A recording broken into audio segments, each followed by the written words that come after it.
See, I made a thing saying about building up, about what Jesus does, about have like a he builds us up like how a building sometimes like when we see someone building a house, we can always just know what they're doing by like how the structure is. That's like Jesus like uses that same emphasis and like metaphors and similes to do like the work on us to build us up.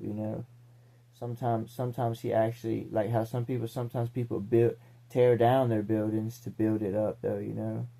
Either which way, everyone's different. Everyone still goes through the same process, even though it's the same process to a certain extent. It's always different though, because you're different and everyone's different. And they got their own little things they have to go through. So it's not going to be all the same. But it's kind of the same thing. But Jesus does work to us, and he breaks us down. It's not as punishment. We might look at it as punishment because it sucks getting broke down, because you find out your weak spots.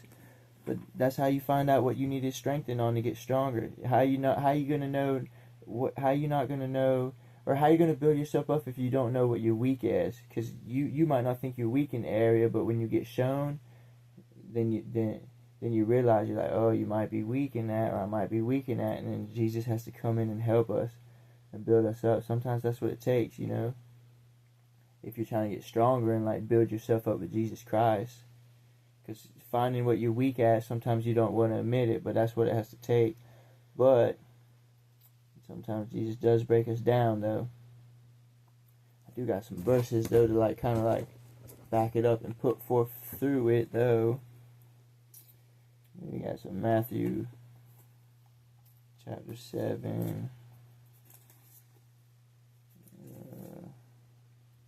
verse 3-5. And why do you look at the speck in your brother's eye, but do not consider the plank in your own eye? Or how can you say to your brother, let me remove the speck from your eye, and look a plank is in your own eye? See, I wanted to add that though too with it. I know it doesn't go anything with like building up and breaking down, but sometimes we always judge people on like what they're bad at or what they're weak at, and then when we give ourselves to Jesus Christ, or we ask him to come and do the work, we find out that we're judging for no reason, and you do the same thing just on a certain level, or you might be weak at the same thing, you just don't know it. So that's why I always say though, I'll never judge anybody till I know the full extent, because I know certain things just harder than others and easier than others, and then you don't want to sound like a hypocrite, because no one's perfect, not even you're perfect, even though you might not do what you might be judging them on. You can still do something that you can get judged on that's kind of on the same category as sin. But anyways though, we got John chapter 14 verse 21. He who has my commandments and keeps them, it is he who loves me, and he who loves me will be loved by my Father, and I will love him and manifest myself to him. That's like when we're getting built up with Jesus, we're supposed to like trust and like love him, that the process is for our betterment, for us moving forward in life through him, to like get to the things that we want and need, but the things that he has for us, that the life that he has planned for us, because he does have things for us, we just sometimes can't get to them because we'll mess it up ourselves. Then we got James chapter 1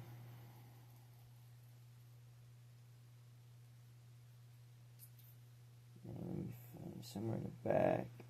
Here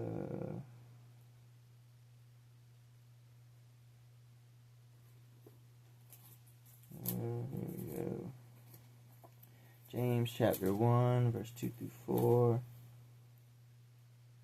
See, my brethren, count it all joy when you fall into various trials, knowing that the testing of your faith produces patience, but let patience have its perfect work, that you may be perfect and complete, lacking nothing. It's joy when we fall into various trials, because it could be Jesus putting us through things, because he either knows we're strong, and two, he's building us up through the trials. And what we get from getting through hardship, or what Jesus puts us through, is like building us up, so we should be happy for it, because What about the people that aren't getting put through that because they're not asking? And, you know, even though Jesus wants to help you and he wants you to be saved, he's just not gonna, like, if you don't call on him and ask him, because we got free will. So that's the thing to pick and choose. And when we ask him to come in our life and help us, we get put through that things to build us up. So we should be happy though that we should be happy that he's helping us build us up. And then two, we should be happy because he's picking us for us to go through certain things than more so people. And who wouldn't be happy for your dad or your God to pick you to do a certain thing in life? You should be happy for that.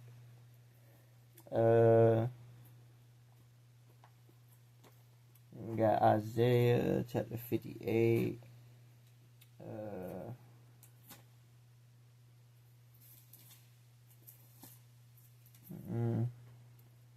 Verse 12.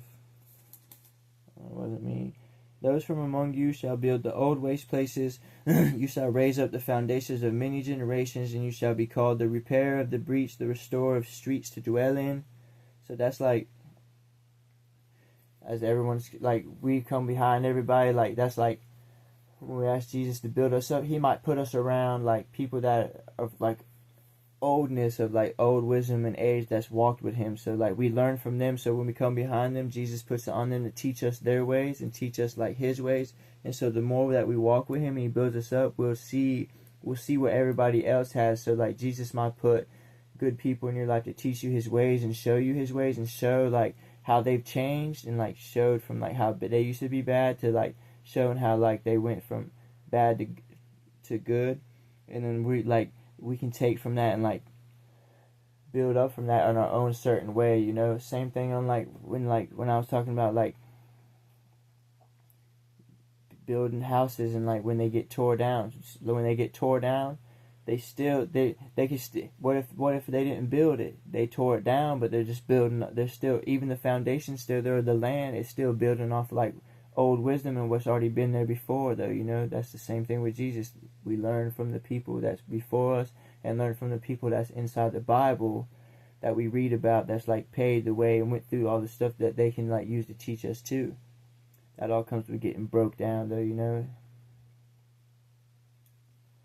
Then we got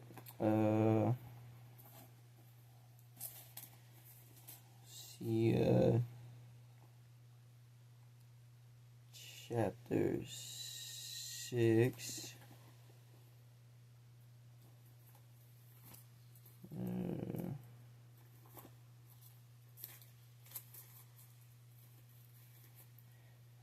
Chapter 6, verse 1.